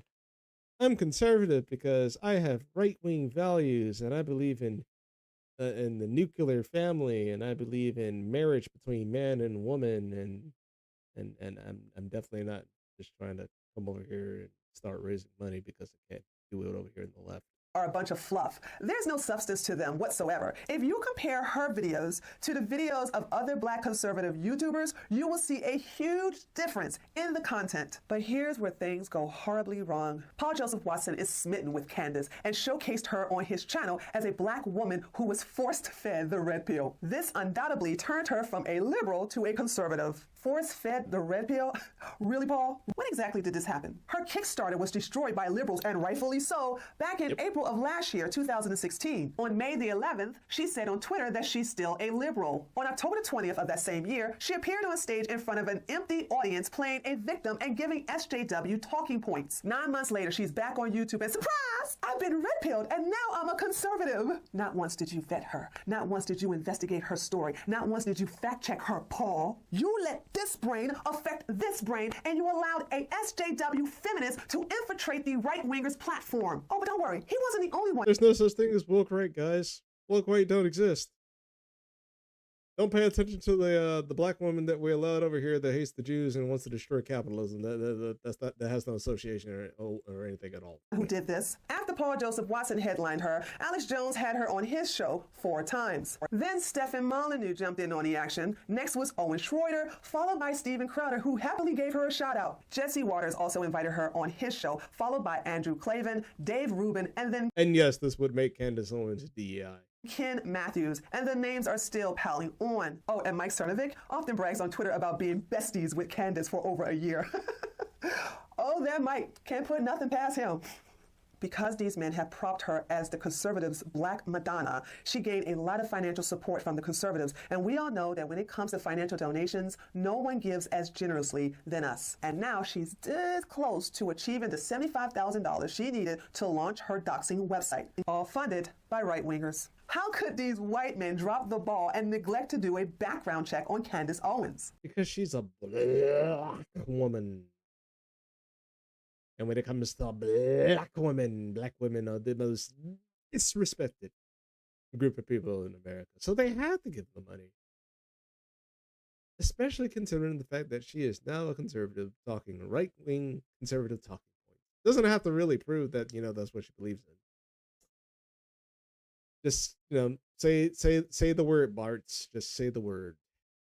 How did they fail to investigate her and her story? I'll tell you how. Because she's Black, she's beautiful, she's charming, and she's a victim. All of the characteristics you need to make a good con artist. You see, the right participates in oppression Olympics just like the left. The gold medalist on the left is a disabled trans woman who's a Muslim. The gold medalist on the right is a black woman who used to be a SJW liberal. Diamond and Silk have been on YouTube for 2 years. They're not victims, and they don't qualify for the oppression Olympics. After being on YouTube for over a year, they were invited by mainstream media outlets to promote Donald J. Trump. The Doctor of Common Sense is far from a victim, and he's been on YouTube since 2011. It took him 2 years before being invited as a guest on The Alex Jones Show. Anthony B. Logan, not a victim, not even close. He started his channel 2 years ago, and after a year and a half, he was invited to appear on The Blaze with Tommy Lauren. And me?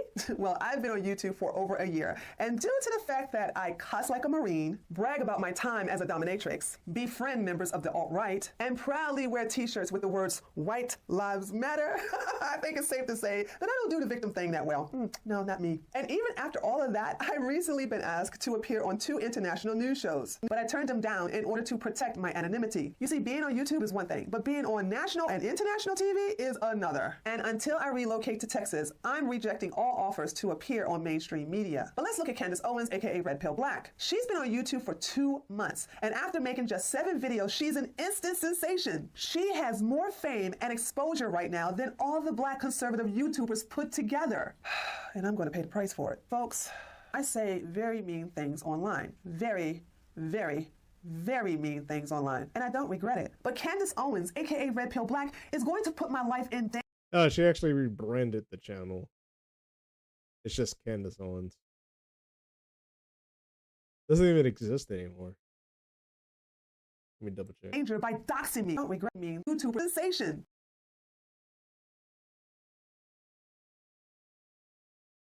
She just rebranded. Yeah, it's rebranded.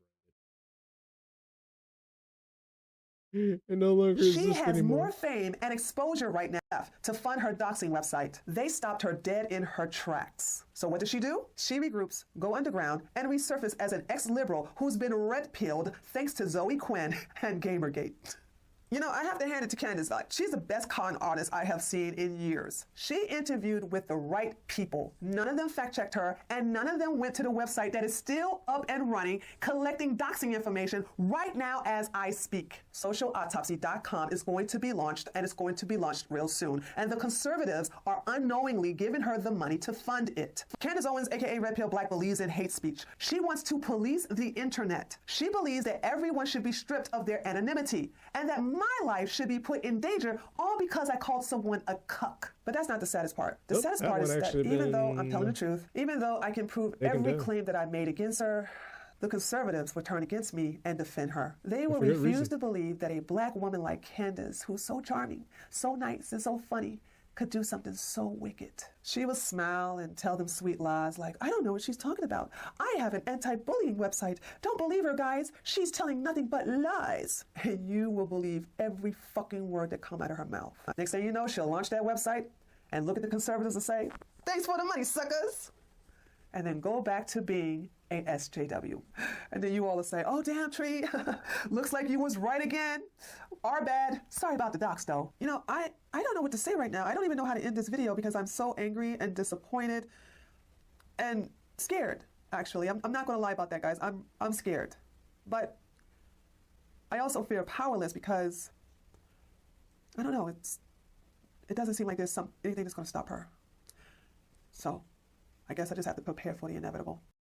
And then, just to add further fuel to the fire, here's Apostate Prophet and David Wood's live stream covering Candace Owens and her anti-Semitism. We're not going to go over the whole thing. This is like a 5-hour fucking stream. But we're going to go over the interview that she had with Piers Morgan. He gave a dramatic speech about why he invaded Poland, and he specifically used the false propaganda that Poland was persecuting and brutally killing ethnic Germans, and that he as the leader of the German people can no longer take this brutality. It is forced now to invade and to put an end to this. Putin did the very same thing. He accused Ukraine of committing a genocide against ethnic Russians and said we are now forced to go in and to do this. There's, to this day, no evidence that there was actually an act of genocide against ethnic Russians in Ukraine. There was fighting between Russian-backed forces and the Ukrainian military, but a genocide was certainly not happening. Same thing with Poland and Germans. Very ironic. I'm seriously, does anyone think that that's why Putin is? Oh, I have to go in there and defend the Russians in Ukraine. I have to defend them. And so, in order to go in there and defend them, I'm going to get countless Russians killed in this endless war. He gave a major speech when he declared the war. His major reasons when he declared the war were, aside from this whole false accusation that Ukrainians are not real people or not a real ethnic group, that they are actually Russians. So he was directly denying their whole national identity. Accused them of being descendants of Russians who then created a fake state. Said that they should have never been given independence. That Russia should once again reach its great expansion as it was. You can find all of this in the transcripts of his declaration of war speech, and so on. Anyway, why would you bring this up now? Bro is getting waterboarded by Erdogan. Yes, he's. I got a new eliminate the guilt. They're reading comments. Shake Mario must have makes sense. The man's everyone heard it. He was like, man, oh yeah, so it's Anthony's weird pronunciation. About she said it in that tweet you've looked at 900 times. No, I'm saying Andrew Tate. Did he say that? No matter where you stand, but actually thing because they jumped on it, listening to a few people. Misrepresenting what he said as, "Hey, you're not allowed to quote the Bible here. Do not quote that." What are you talking? Ben, gaslighting. Indeed, this is gaslighting. If people remember what was happening at that time, Ben Shapiro was caught on a tape calling me faux sophisticated and some other stuff. You know, a disgrace, I think, was the term. Well, caught on a tape. It was recorded on a video where he was just asked by the audience about Candace and her despicable remarks. And how is anything that she just said he said wrong? I mean, if I were to think of the perfect phrase to describe Candace Owen, it would be faux sophisticated. She does come across as sophisticated. The problem with me quoting the Bible was booked that day, but he had booked me 6 weeks in advance. That was just his luck that whole incident took place. Right. You know, they knew I was going on a show. He books way out in advance, so it just happened to be his luck or misfortune, whichever way you look at it, that was going on at the same time. So in the build-up to this, you'd already made it clear that you said on Twitter on November the 3rd, no government anywhere has a right to commit a genocide ever. There is no justification for a genocide. I can't believe this even needs to be said or is even considered the least bit controversial to state. You didn't say what you were talking about in that tweet, but it was widely assumed to be Gaza and what Israel was doing in Gaza. Is that correct? Were you talking about Israel there? No, I was talking about not really. Are you kidding? She actually just said no. Guys, there's a life lesson here. Don't say exactly what you're talking about. Don't make it clear. Like, leave enough wiggle room that if you get called out for something later on, you say, "What? I would say that." She just said no. Well, I'm sure he's going to ask her then. Well, what are you talking about? Is she seriously going to say no? Just making a generalized comment that it's wrong to I'm curious as to what she will say, but obviously she was not talking about. I want to know what she's going to say. And the comment that he's talking about is, and they show it right here, where Candace Owens says on Twitter, "No government anywhere has a right to commit a genocide ever. There is no justification for a genocide. I can't believe this even needs to be said or is even considered the least bit controversial to state." So basically what they're talking about is Candace Owens, they were trying to grill her on this point where she was basically saying it's not fair for Israel to commit a genocide on Palestine, which is that's not the case with what they're doing. But it's perfectly fine for Palestine to commit a genocide in terms of abolishing Israel as a state and killing the Jews and genociding the Jews. To which, when she's getting lambasted, especially when she's like flagging down, well, not flagging down, she's basically virtue signaling the Nick Fuentes. And we're about to find that in a minute. And then when you confront her on it, she set up a thing where it's like, that's what she wants, but she also has the wiggle room to say, well, that's not what I'm really saying. Just so everyone knows, I disagree. But she says she's responding to someone who said there are no innocent Palestinians, and she's saying, well, that sounds like a call for genocide. It doesn't to me. I can say there's no innocent. I mean, there's no innocent Russian. You can say whatever. You can say whatever you want. It doesn't mean you're calling for genocide or for people to be exterminated. Right. But she says here that here she's responding to someone who said there are no innocent Palestinians, and she responds, "No government anywhere has a right to commit genocide ever." What's she talking about? It's not a government calling for committing genocide. What are you talking about, guys? I mean, be realistic here. Is she saying that Israel's committing genocide here? I'm looking through the comments, by the way. I'm looking through the comments, which I can't see here. I have to use an incognito tab here to open her stuff because I'm blocked. But I'm looking through the comments through an alternative account, and everyone in the comments, literally everyone in the comments, perceives this as accusing Israel of genocide and saying they shouldn't be committing a genocide. Like everyone in the comments is thinking the same thing. I don't see a single person who says, "Oh yeah, no, I definitely agree with that." As an Israeli, I am pro-Israel, and I definitely no. Everyone is perceiving this as an accusation against Israel. And again, this is a standalone tweet. It's not a response to anything, technically speaking. Always wrong. And so, by the way, even if I was talking about Israel or I was talking about Palestine, that statement should hold. No, There is so spineless, man. Just acknowledge. Just stand behind what you say. What a guys to the next show. I clarified that. And do you think, for the record, that what Israel's Oh, the discussion isn't coming. Yeah, did you hear what she just said? Oh, what? Why would it be controversial to say that no government should ever engage in genocide? I don't see why that's controversial. Because you're clearly saying that Israel was committing genocide. Genocide. Oh gosh, this Therefore, you must side we with recently Palestine talked about, because they want to abolish the fallacy. Jews, which is also a Which genocide. fallacy was that? But you're not condemning Oh, the yeah. side Gosh, of my brain Palestine is for fried. doing that. So therefore, you do the support Mott and genocide. The Mott Bailey. Bailey, or Yeah, gosh, Mott I don't even know the name of it. And we talked Genocide, and then she retreats to what? I'm just saying genocide is wrong. I'm not saying anything about what anyone's doing. Yes. I'm just saying that genocide is wrong. How's that controversial? Yeah. Yeah. Yeah, It's they're done. explaining. Represented They're the fallacy explaining what she's doing, which is a Mott the and wrong way, and we talked about it and actually talked about the correct way that the fallacy is done. Isn't that what she's doing here right now? She's basically saying, she is. Yeah. in a So way, yeah, she's being accused of saying that Israel's committing genocide, and then she retreats to what? I'm just saying genocide is wrong. I'm not saying anything about what anyone's doing. Yes. I'm just saying that genocide is wrong. How's that controversial? Yeah, precisely. Thereby acting as if people have a problem with the statement genocide is wrong. That's not what people have a problem with. People have a problem with what you're implying there. Yeah. And here is also here you can see directly the fallacy being committed on a tweet later on. She says, "I said something along these lines and caused an absolute Twitter firestorm. I think it was genocide. No matter which government advocates for it, is always wrong. Tread carefully, very carefully, stating the obvious moral truth." You're Here attacking me she's just for stating that For genocide is stating wrong. that genocide She's is here wrong. making it look like people are attacking her because she's saying that genocide is wrong. That's not what happened. That's This not is what deception. That's not what happened. With people are saying that you were implying that you want a genocide. saying genocide is wrong no matter who does it, it was clearly stated in such a way that almost every single person reading it perceived that as Israel committing a genocide. Right. That's what the controversy was about. It wasn't about the statement itself. Yeah, we'd have to say, if Candace means what she claims she means in her statements and her tweets, she's like, the one thing you could say about her is she's a good communicator in terms of being able to just rattle things off and so on. If she means what she says she means in her tweets, she's a terrible communicator, like awful, like beyond awful. First, Is all of the people that are pro-Israel and say it's not a genocide won't tell me what is a genocide. we will tell you exactly what a genocide is. What idiot won't tell you what a genocide is? Freaking retarded. Wait, know exactly what a genocide is. I'm having trouble is all of the people that are pro-Israel and say it's not a genocide won't tell me what is a genocide. We will tell you exactly what a genocide is. How do you not know what a genocide is? What idiot won't tell you what a genocide is? Freaking retarded. No, she wouldn't answer. She wouldn't say, no, I'm not saying that it's a genocide. What kind of a response? What kind of logic is this, man? Wow. I haven't even heard something like this from Muslim apologists, to be honest. It's a genocide. What percentage of a population has to be killed before we can use the word genocide? She is not that stupid. She is plain stupid. Okay, do you think what is happening is a genocide? Yes or no? Well, the key. What is the percentage of a population that needs to die in order for it to be a genocide? People are not telling us what is a genocide, when they're denying that it is a genocide. So there's the percentage, so guys. What is a genocide, really? Completely irrelevant, man. Yeah, the key factor, Candace and Ace, is intent. Is the intent to commit genocide, to wipe out an entire population or some significant portion of the population, specifically to wipe out that people group. So hunting down terrorists and trying to get your hostages back and people dying as collateral damage in that effort, that's no one's definition of genocide, except for you and a bunch of like morons on college campuses.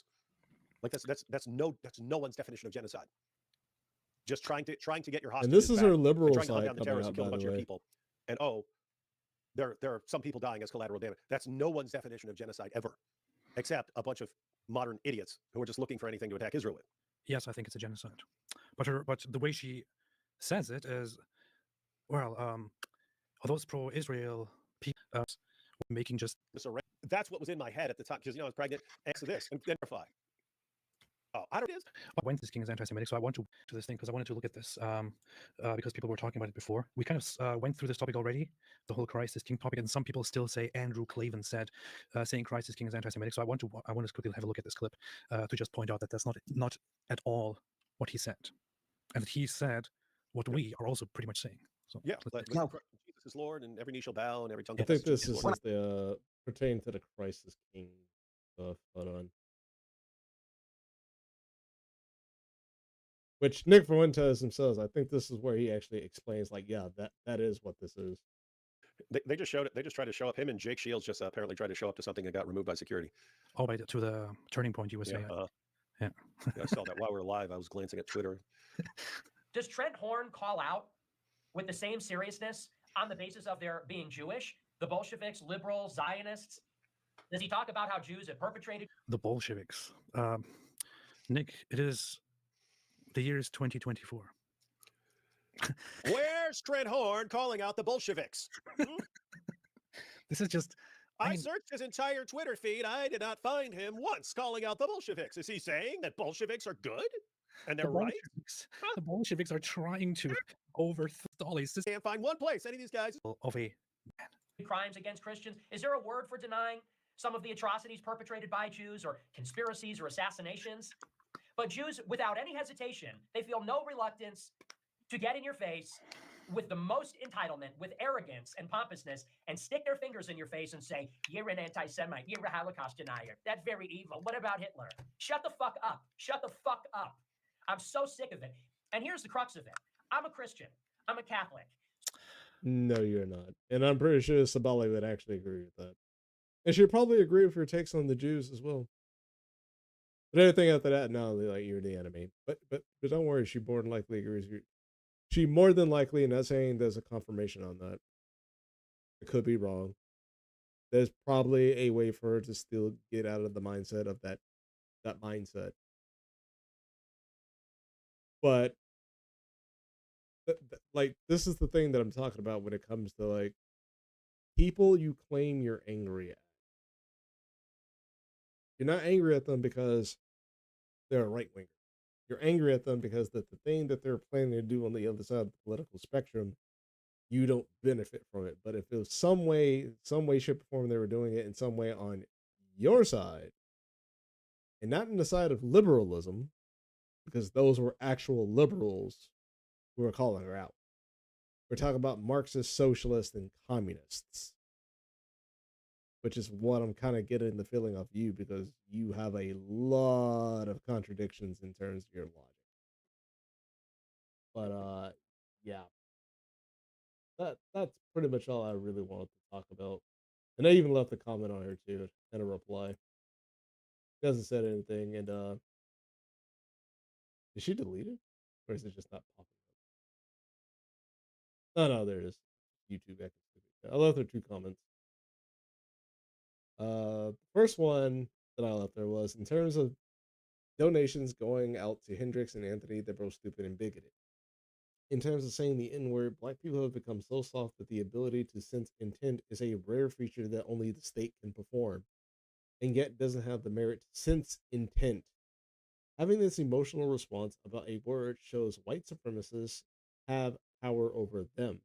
They think it's the other way around because they can't say it, and it shows that their constitution can be subverted with cultural social pressure. But who is the one that's going to spur it out in the middle of combat because of a sign with the N-word on it versus Mayo Monkey? It's clearly not going to be the white nationalists, it's going to be black nationalists. And then under her pinned comment, where she states, and when I say it was switched, I'm really talking about what blacks wanted to be called. We tried Negroes, Black, African American, etc. But yet white people wanted to continue to call us the N-word. Now, in hindsight, we now call each other the N-word is psychological. That part is true. It is psychological. The problem is that you gave into the psychological warfare. This isn't you winning the psychological warfare. This is you losing to the psychological warfare. Because now you're applying the label to yourself. So either way, them trying to say it, it's just you gluing that label back on you more and more and more and more. Whites embedded it into us until we owned it. Then what's the point of owning it? If that's not what you want to be called, then why the fuck would you own it? If you aren't racist, you would understand or what? Okay, you're just trying to sound smart. You would understand history and not want to use it at all. which would imply that you cannot use it at all as well if you're not a racist yourself. So that's if you care. Whites who don't care say freedom of speech, or you guys say it all the time, as why can't we? No, you're generalizing that group of people because again, I explained it earlier in the stream. It's two different sets of people under the interpretation of free speech. There are people who weaponize the idea of free speech to say that we should be able to say whatever the hell we want, but they want to use it in a way where they can say whatever the hell they want, but you can't say anything about them. And if you say anything about them, they will use state force to shut you up. And depending on how hard you resist, you may be physically brutalized or murdered. That's it. That's the Nick Fuentes, that's the Groypers. And then there's another set of people that say, yes, it is under freedom of speech, and you're free to say it back. And if you want to get into a form of physical altercation, that shows how weak you are. Those are two entirely different groups, my guy. Two entirely different groups, my girl. And you're conflating them as the two because you're looking through a very narrow lens of race. And you're thinking just because this one group of people, white people, say it, they all say it. No, they don't. This shows how you've been clouding yourself in political biases in order for you to actually substantiate your claim.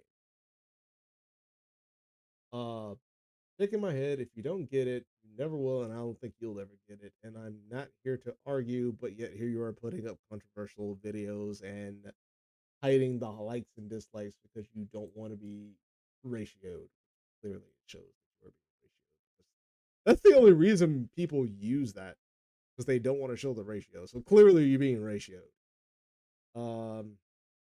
With that being said, if you haven't heard my whole video, don't freaking comment. And if all you have a negative comment, it will be erased. Well, let's see if you try to erase this, because let's be honest, there's nothing negative about it, so there really shouldn't be any reason for you to erase it. So I responded under the pinned comment with, that's the same logic with the hyperfixation of calling everyone neo-Nazis. The far left has abused that and racist so much that from the right's perspective, when compared to the far left, they have made neo-Nazis look like the good guys. So because safety and order has been associated with whiteness so much, in order to live in a society as such, you must now be racist to achieve this. Of course, the people who believe this clearly haven't read the history of Germany before Hitler rose to power. It was the infestation of Marxist logic, spanning from socialism to communism, spreading the hatred of a country they never want to leave, is what made the opposite reaction with the same tactics but with the love of one's nation, i.e. Hitler. I've watched people on the right transform in real time from combating this Marxist logic and to feel like they're fighting an uphill battle that will never end, which it's only like that because they don't understand culture affects politics downstream. So they're fighting a losing battle. But that's only because they're approaching it at the wrong angle. That's why. Now they have convinced themselves in order to fight Marxism on the left, they too must be Marxist on the right, which clearly is going to lead to National Socialism, with whites being on top of everything because of critical race theory being pushed by the left. You don't fight the devil with his own tactics and have the right to call yourself an angel. There's just a lesser devil wishing to change management. And then when the lesser demon on the other side does the same thing, somehow that's evil, but the self-righteous angel thinks they're still good despite doing what they claim is evil.